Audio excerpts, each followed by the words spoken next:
मुझे ये कहना है कि आज भी भाई भाइयों में बहुत प्रेम होता है, भीतर हृदय में बहुत प्रेम होता है, लेकिन उस प्रेम पर इतनी चोटें दी जाती हैं। उस प्रेम को तोड़ने के लिए झूठी सांची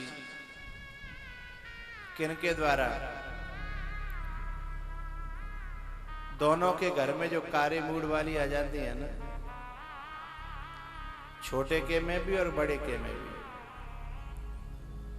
मैंने मेरे लाखों शिष्य और भक्त लोग हैं दुनिया में, मेरे को घर घर आने जाने का मौका मिलता है, तो मैंने देखा है कि ताऊ को अपने भतीजों को छुप छुप करके पैसे देते हुए देखा है। हाँ या ना? मेरा सिर हिला के मुझे रिस्पॉन्स दो। मैंने ताऊओं को अपने भतीजों के लिए छुप छुप करके पैसे देते हुए देखा है। मैंने चाचा को अपने बड़े भाई के बेटों के लिए छुप छुप करके कपड़े, मिठाइयां और पैसे देते हुए देखा है। ये छुपने की जरूरत क्यों पड़ी? कोई ऐसा दुश्मन घर में आ गया है जो अपने ब्लड में नहीं है ना, अपने ब्लड में नहीं है, इसलिए वो इस ब्लड का मिलना पसंद नहीं कर रहा। भाई भाई तो एक ब्लड के हैं ना, एक खून के हैं। इन दोनों भाई भाइयों को मिलना पसंद नहीं करती। वे दोनों जो बाहर से आई हैं, और बाहर से आई हैं, उन्होंने इस घर को भी अपना घर नहीं माना है, क्योंकि इस घर को अपना घर मान लिया होता तो मुझे एक शब्द सुनने को नहीं मिलता। एक शब्द बार बार दोहराया जाता है, जब इस घर में माताजी या पिताजी कोई बात कह दें तो पराए घर से जो आई है ना, अपना घर मानती है, तो ये बात नहीं कहती जो मैं कहने जा रहा हूं। वो क्या कहती है? सुनो जी, तुम्हारे बाप ने ऐसा बोला है, तुम समझा देना। तुम्हारे बाप ने बोला है, इसका मतलब तेरा बाप नहीं है। तुम्हारी मां ऐसे ऐसे बोल रही थी, इसका मतलब वो तूने अपनी मां उसे अभी तक माना ही नहीं है। जबकि आदमी बेचारा हाथ जोर जोर के समझा रहा है, अरे मां है ना यार, बड़ी बूढ़ी है, अरे कह सकती है, तुमसे कहेगी तुम सुन लो, तुम्हारी मां है। इसका मतलब क्या हुआ? तू जा घर में काय को रह रही है? केवल पैसा बटोरवे के लिए, केवल सोने चांदी की चीजें इकट्ठी करवे के लिए, हैं? केवल जो कुछ आ रहा धरवे के लिए तू आई है? मां तेरी है, बाप तेरा है, और माल खजाना, अरे बोलो करो भाई, मेरा है, उसके लिए तू आई है। आज भी भाई भाई के दिल में जब कोई प्रसंग आता है ना, तो भाई से भाई के लिए हिलोरे उठने लगती हैं, रहा नहीं जाता।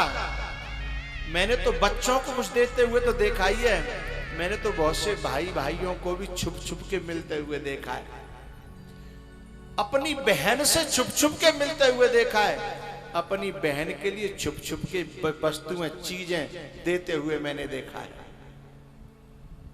लेकिन कहता है, कोई बड़ी बहन है या छोटी बहन है तो कहेगा, जीजी अपनी भाभी को मत बताना, नहीं मैं कलेजा मेरे खूने पी जाएगी, अपनी भाभी को मत बता देना। मैं सभी अपनी देश की माताओं से और बहनों से एक बात कहना चाहता हूं। सावन का महीना आता है, तुम अपने भाई के लिए मरी जाती हो ना, तुम्हें अपने भाई की याद आती है कि नहीं आती? कोई प्रसंग आता, बातों को समय आवे, हैं? तुम्हारी बच्चे का या बच्ची का शादी हो, समय आवे तो भाई की याद आती है ना? या 4-6 महीना में भाई से मिलने का मन होता है कि मैयाओं से पूछ रहा हूं, ए मैया, ए लालियो, भाई की याद आती है, भाई से मिलने का मन होता है। जब तुम्हें अपने भैया से मिलने को इतना मन होता तो जिनको तो भैया है, हैं? जिनको दुश्मन है। आज भी भारत की धरती पर भाई का दिल भाई के लिए धड़कता है। कोई प्रसंग आ जाए फिर देखो मैंने तो कई प्रसंगों में भाई भाई को कथा के दौरान ही रो करके आपस में लिपटते हुए नजारा देखा आंखों से, जिनकी सालों से बिगड़ी हुई थी। क्योंकि जब कथा होती है तो आंखें खुलती हैं कि मेरा भाई मेरा दुश्मन नहीं है, पर ये कारे मूड की याद नाते आई है ना, ताद नाते हम दोनों भाइयों में दरार पैदा कर दी। अभी कहां जलेसर के पास में हमारी कथा हो रही थी ना, एक भक्त परिवार हमसे मिलने आया आगरा का। आगरा का जब परिवार मिलने आया तो उस परिवार में कई सालों से आपस में भैया भैया में इतनी दरार थी जिसका कोई पार नहीं। अब के आकर के वो दोनों भाई और उनका बाप तीनों प्राणी मुझसे मिलने आए, पत्नियों को नहीं लाए एक भी। और तीनों जब आए तो इतने रोए और बोले गुरुजी ऐसा आशीर्वाद दो कि हम में एक है जाए, हम एक है जाए। अब यहाँ एक आए हम छुपके मिलके, छुपके आए हम उनके सामने तो एक जगह बैठ भी नहीं सकते। भाई भाई में फूट का यदि श्रेय जाता है तो ये माताओं को जाता है। ये कलंक माताओं के माथे पर है, भाई भाई की फूट का। और नहीं तो एक सज्जन तो कह रहे थे कि यदि 4 भाई हो चाहे 5 हो चाहे 10 हो, यदि शादी एक के अलावा दूसरे की नहीं होए तो बिना में यारो साजो होगा ही नहीं। यदि दूसरी आ गई तो 6-6 5-5 बांट देगी, 2 आ गई ना तो 4-5 बांट देंगे, 4 इधर 5 इधर, 5 इधर 5 इधर। लेकिन यदि एक है दूसरी आई नहीं तो भाई भाइयों में कभी न्यारा साझा होने वाला नहीं है। ये भारत की माताओं के माथे पे कलंक है। भाई पे गैर कोई अकड़े, भाई को गुस्सा आए,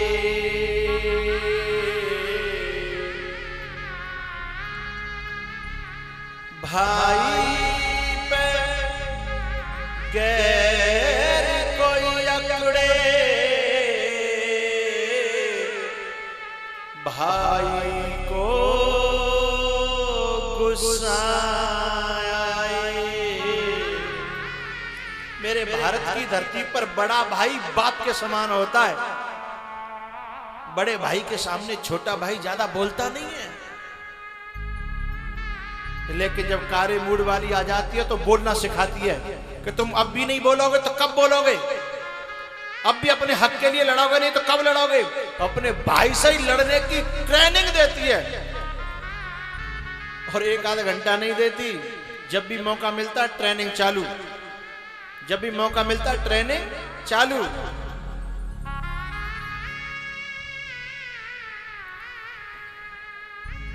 वो ट्रेनिंग का असर जब बहुत ज्यादा होता है तो कभी कभी गुस्सा आ जाता है भाई को और वो भाई से कुछ ऐसा कह जाता है, लेकिन बाद में पछतावा बहुत होता है। मैं अपने भारत की धरा के इन सभी नवयुवकों से एक बात कहना चाहूंगा, छोटो या बड़ो भाई तुमते कुछ गलत कह जाए तो यूं समझना कि मेरा भाई कह रहा है ना, जवान भाई की है, बोलने वाला तो उसके भीतर से कोई और है। जवान भाई की है, केवल भाई नहीं बोल रहा। भाई तो बाद में रोता है कि मुझसे ऐसे कैसे मैंने कह दिया।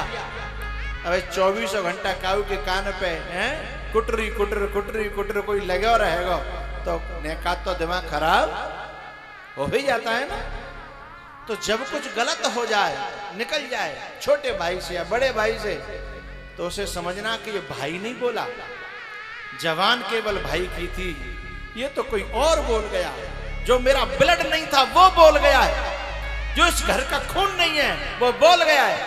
इंतजार करना और थोड़ा सा वक्त देना, थोड़ा सा प्यार देना, तुम्हारा भाई किसी दिन हकीकत आकर के तुमसे उगल देगा हैं कि मेरा मूड खराब कर दिया था, मेरी बुद्धि खराब कर दी।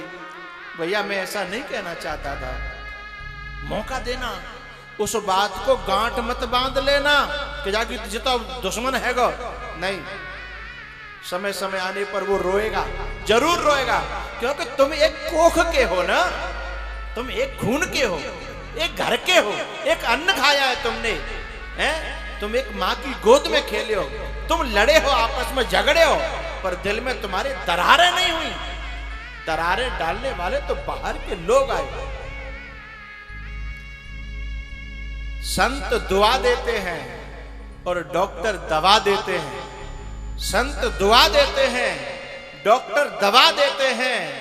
आग तो अपने ही लगाते हैं और तो केवल हवा देते हैं। दुनिया में काम नाते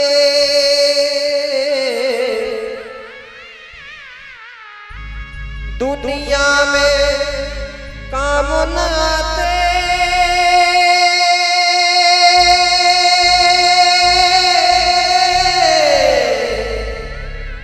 धन दौलत और कमाई हर चीज मिले दोबारा न मिले सहोदर भाई। दुश्मन भाई पर अकड़े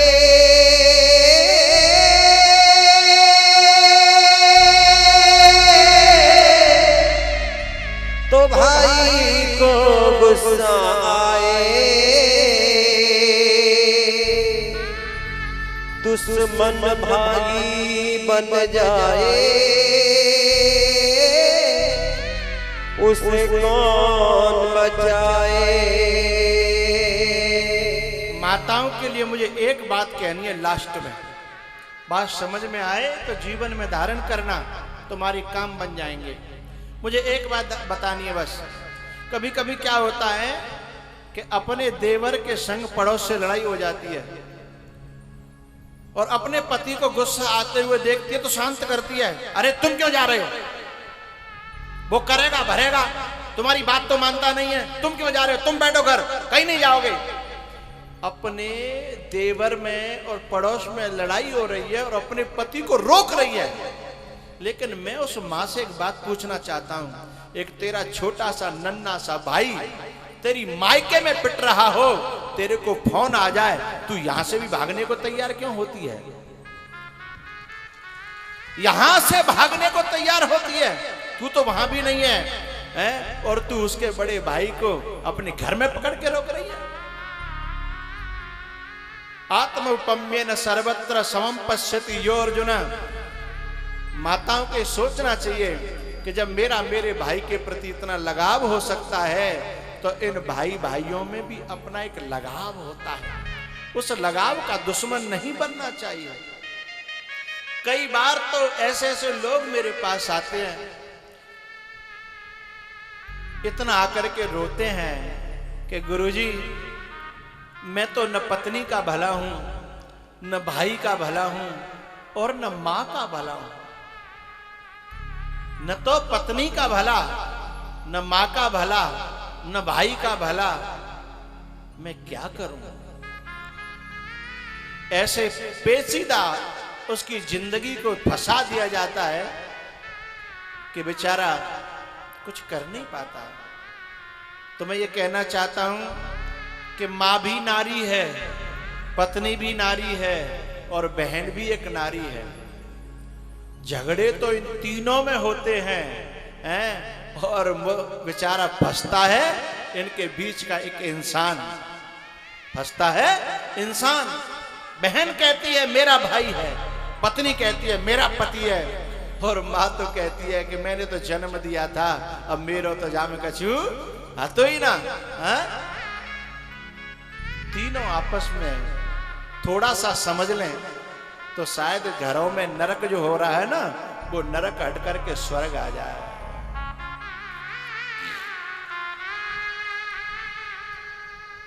अंतर इतना है कि जब नारी अपने स्वार्थ के लिए, अपनी इच्छाओं की पूर्ति के लिए बुराई दूसरों में ढूंढती है, उस समय वो नारी नहीं होती, राक्षस होती है। और जब वही नारी अपने सुखों को छोड़ करके दूसरों के सुखों के लिए जीना चालू हो जाती है, उस समय वो नारी नारी नहीं होती, वह देवी कहलाती है, देवी। हाँ?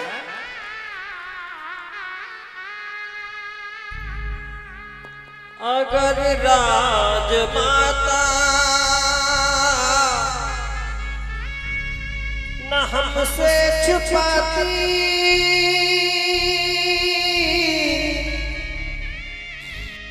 तो भाई से अटूट भाई चारा न जाता, करण जैसा भाई मारा न जाता, करण जैसा भाई मारा न जाता। समय का तो अभाव है, लेकिन मेरा मन कह रहा है कि इस प्रसंग को मैं थोड़ा सा और खोलूं। राजस्थान की एक छोटी सी घटना है। दो भाई थे, आपस में बड़ा प्यार करते थे, बड़ा प्यार करते थे। दोनों की शादी हुई, थोड़े दिन हुए, बच्चे पैदा हुए, और जो पत्नियां आई थी आपस में एक दूसरे के दिमाग को खूब भड़काती, लेकिन उनके प्रेम में कभी भी कमी नहीं आई।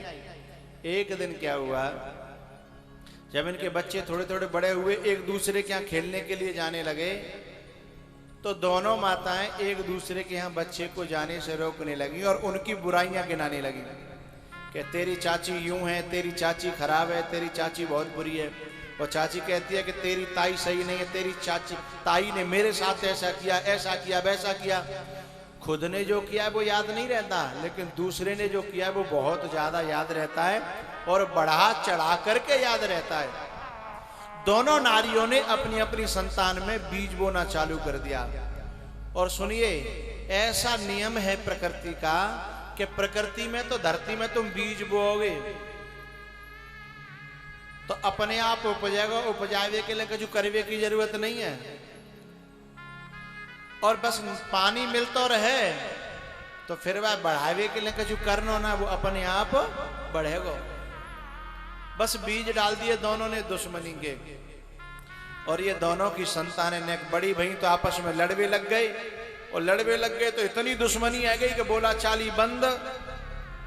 लेकिन ये दोनों भाई आपस में फिर भी छुप छुप के मिलते रहे, ये कह कह के सोच सोच के कि भैया बालक लिंग लड़ाई में अपन को कालेनो देनो है, अपन तो एक संग जन्मे, एक संग मरेंगे, एक संग रहे हैं। अब औलाद है, इन नारियों ने आकर के इसमें इनमें बीज डाल दिए बैर के।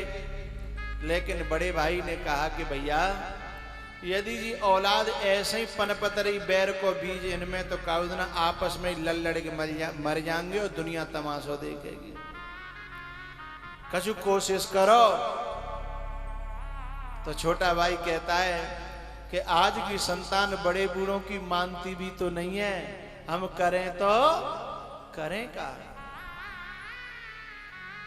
बड़े बूढ़ों को तो पागल मानते हैं, बेवकूफ मानते हैं, यूं कहते सठियाए गए, हम कैसे उन्हें समझाएं। भैया फिर भी कोशिश करो। ये दोनों एक दूसरे को, इन बच्चों को मिलाने की कोशिश करते हैं, लेकिन वे घरवारी है ना, जितनी जी कोशिश करते हैं बाद दुगनी वो अपना बैर बो देती हैं। आखिरकार इनमें इतना बैर बन गया कि एक दूसरे के खून के प्यासे है गए, एक दूसरे के खून के प्यासे हो गए और बोला चाली बंद हो गई। एक दिन क्या हुआ, जो बड़ा भाई था ना बूढ़ा, इसी गम में उसको अटैक आ गया और वो खत्म हो गया। इस दुख में, क्योंकि बड़े बूढ़ों को जब अच्छा लगता है जब उनको परिवार भरो पूरा एक जगह रहे, तब उनकी आत्मा की खुशी का ठिकाना नहीं होता। और यदि अपनी औलाद में जब दुश्मनी होती है तो बड़े बूढ़ों को इससे ज्यादा कष्ट बिना रोटी मिले या न मिले, कपड़ा पहरवे को मिले या न मिले, पर औलाद एक जगह रहे, औलाद प्रेम से रहे, एक दूसरे की मदद करे, तो बड़े बूढ़ों को बहुत अच्छा लगता है। इस दुख में वो मर गया बेचारा बुढ़ा। जैसे वो मरा, खबर फैली तो जो छोटा भाई था ना, वो एकदम दौड़ा, लेकिन उसकी संतान ने पकड़ करके उसे किवाड़ों में बंद कर दिया। बोले हमारी दुश्मनी है, खबरदार तुम उधर गए तो हमारी दुश्मनी है उनसे। लेकिन ये बोला भैया, भैया के प्राण निकल गए और ऐसे में थोड़ी दुश्मनी देखी जाती है। बोले नहीं नहीं, हमारी दुश्मनी तो सदा चलेगी, मिटने वाली नहीं है। किवाड़ बंद कर दी। भैया का दाग लगाने के लिए सारी दुनिया गई, लेकिन जो खास नजदीक का भाई था वो नहीं जा पाया। और इन औलाद ने, नालायकों ने क्या किया, ताले में बंद कर दिया 13 दिन आगे ले। बोले जब बिल्कुल वो भंडारो कार्य वगैरह है जागो, बाकी बाद निकालेंगे, नहीं तो ये चला जाएगा। अब तो सारी दुनिया दरवाजे पे आ रही जा रही और ये अपना कमरे में ताले में बंद। बहुत रोता है बूढ़ा। आखिर 13वीं का दिन आ गया, पुआ हो रहे थे, खीर हो रही थी, और ये अकेला घर में बहुत रो रहा था कि मैं अपने भैया को एक पुआ, अपनी औलाद से चिल्ला चिल्ला के कह रहा हूं कि भैया एक पुआ मुझे खाया दे अपने भैया को, और मैं तुमते कबू पर कछु नहीं कहूंगा, मैं तुम चाहे कछु दियो चाहे मत दियो, पर मैं अपने भैया की 13वीं में सम्मिलित है जान दे। लेकिन इन नालायकों ने किवाड़ खोली नहीं। जब शाम हो गई और शाम के वक्त पर पता है जब पूरा समाज भोजन कर गया, तो फिर गांव के आसपास के जो काम वाले लोग होते हैं ना, फिर उनकी छूट होती है कि वे आ जाएं। वे लोग आए, काम वाले लोग। इधर इनके लड़कों ने कहा कि अब समाज तो पूरा भोजन करेगो, अब खोल दो डोकरा को। और डोकरा को जैसे ही खोलो, और बालकंते नेक देर बाद छुप करके पीछे से और सीधे जा करके जो काम वालों की पंक्ति बैठी थी, लाइन बैठी थी दावत में, उसी में जाके बैठ गया चुपचाप। जैसे काम वालों की पंक्ति में बैठा और परसने वाले आ रहे थे, एक परसने वाले ने देखा कि अरे ये तो इनके चाचा हैं। उसने वहीं खीर की बाल्टी रखी और सीधे अंदर गया कि अरे नालायको, तुम्हारो चाचा बड़ो बूढ़ो, तुम जाके गोद में खेले हो ना, वो पंक्ति में बैठा है काम वालों की में, तुमको मर जाना चाहिए चुल्लू और पानी में डूब करके। एकदम वे खून तो खून होता है ना, एकदम वे पांचों जो लड़के थे ना, वे पिघल गए। बोले चाचा, क्योंकि आपस में औलादों में बैर के बीज थे। चाचा तो इनको बहुत प्यार करते थे और इनको भी पता था कि हमें चाचा बहुत प्यार करते हैं, क्योंकि ब्लड में तो झुकाव रहता है ना। इनको भी पता था चाचा बहुत प्यार करते हैं। ये पांचों जाकर के चाचा जी के चरणों में गिर पड़े। बोले चाचा अंदर चलो, आप यहां नहीं बैठोगे। चाचा को अंदर ले गए और पावन में गिर पड़े। चाचा, हम तो अपने भाइयों की वजह से आपके पास नहीं आए, मन बहुत कह रहा था कि आपको बुलाएं, आपको ढूंढ के लाएं। अब आप ही तो हमारे बाप हो, अब तो हमारा कोई रहो नहीं, हमारे बड़े बूढ़े तुम ही हो। खून खून होता है साहब, खून झुक गया। चाचा ने कहा बेटा, यदि तुम मुझे अपनो बाप मानते हो ना, तो मेरो भैया तो चलेगो, पर मेरी एक प्रार्थना सुन लो। तुम यदि मुझे अपना बाप मानते हो तो एक काम मेरो कर दे, मेरे मरबे से पहले, क्योंकि भरोसा मोह है ना, मैं कब चले जाऊं, मेरी कब ये दुनिया छूट जाए, कब सांसें छूट जाए। एक मेरी बात मान लो। बताओ चाचा, आप जो कहोगे हम वही करेंगे, क्योंकि आप तो अब तो हमारे पिताजी आप ही हो ना। बोले बताओ। तब चाचा ने कहा बेटा, मेरे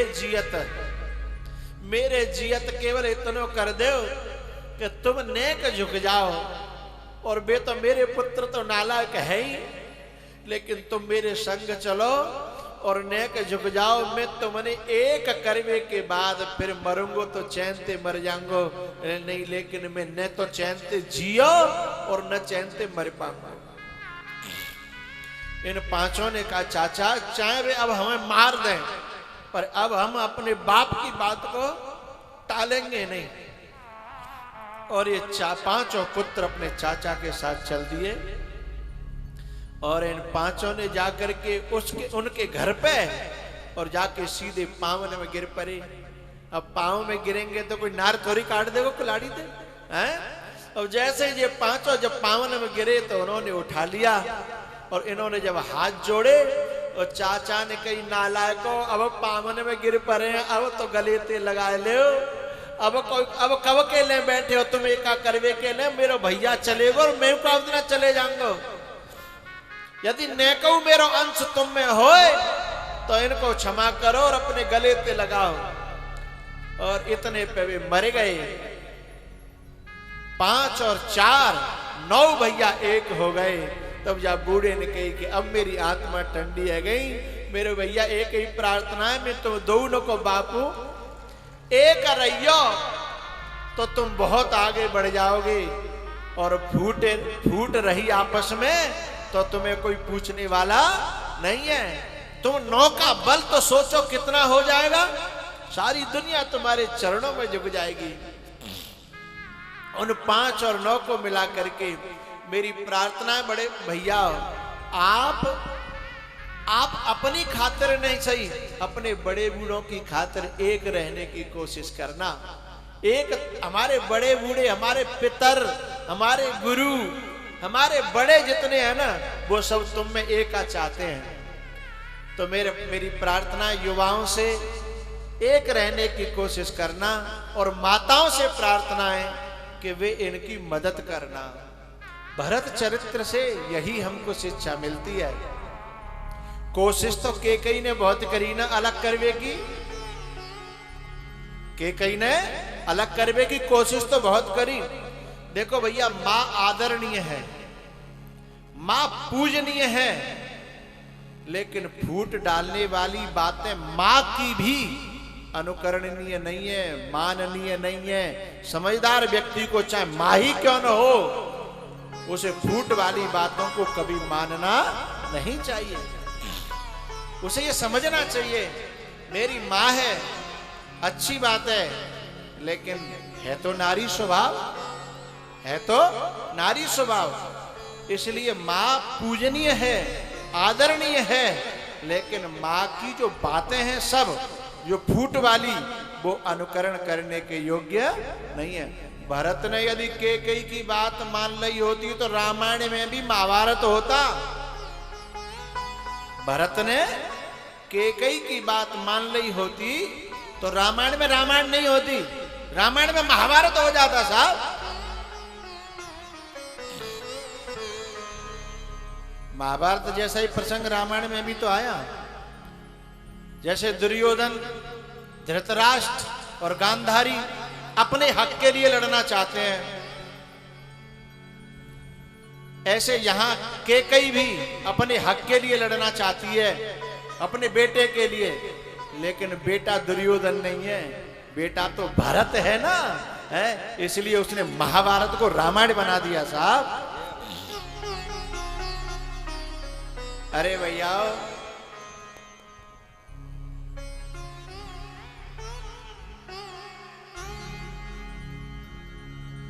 जोरू जमीन जर से करता है क्यों मोहब्बत, जोरू जमीन जर से करता है क्यों मोहब्बत, सब छोड़ने पड़ेंगे नहीं साथ जाने वाले। अपना किरदार ऐसा करके, हमें ये नाटक मिले हो या दुनिया में किरदार कहते हैं इसे, किरदार चाहे नाटक ऐसो करके जाओ, ऐसो करके जाओ कि सदियां तुम्हें याद करें कि हाँ कछु करके गयो। हाँ छोटे छोटे स्वार्थों की पूर्ति के लिए अपने किरदार को खराब मत करना भैया। किरदार बहुत बड़ी चीज है।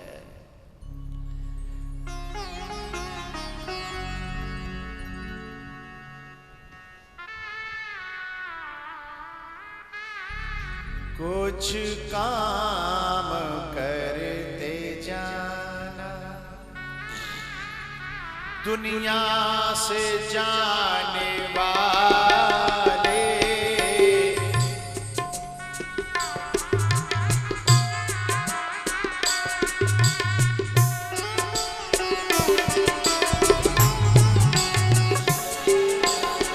कुछ काम करते जाना,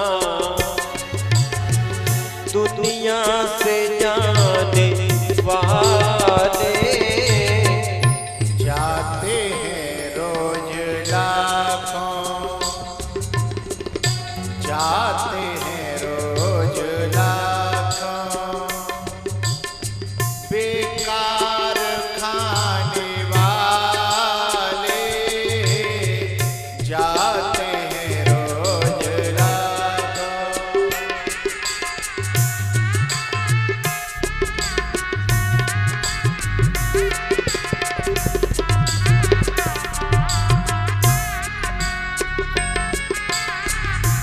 जोरू जमीन जर से करता है क्यों मोहब्बत, जुरू जमीन जर से करता है क्यों मोहब्बत, सब छोड़ने पड़ेंगे, सब छोड़ने पड़ेंगे, नहीं साथ जाने वाले।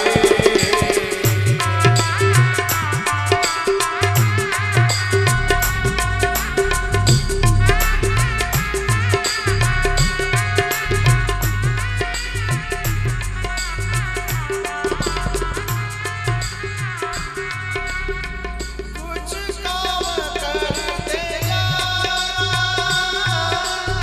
कुछ काम करते जाना, दुनिया से जाने वाले आते हैं रोज लाखों,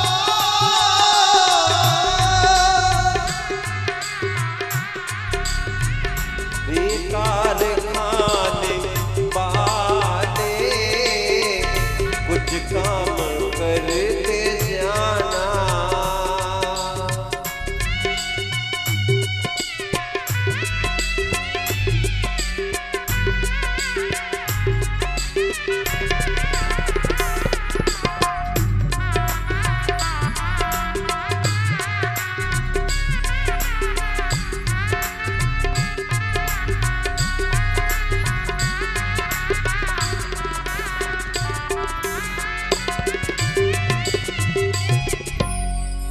भरत जी महाराज के पूरे तन को राम जी ने अपने आंसुओं से भिगो दिया कि भैया तू यहां चल के क्यों आया। उसके बाद वहां बहुत सारी सभाएं हुई हैं।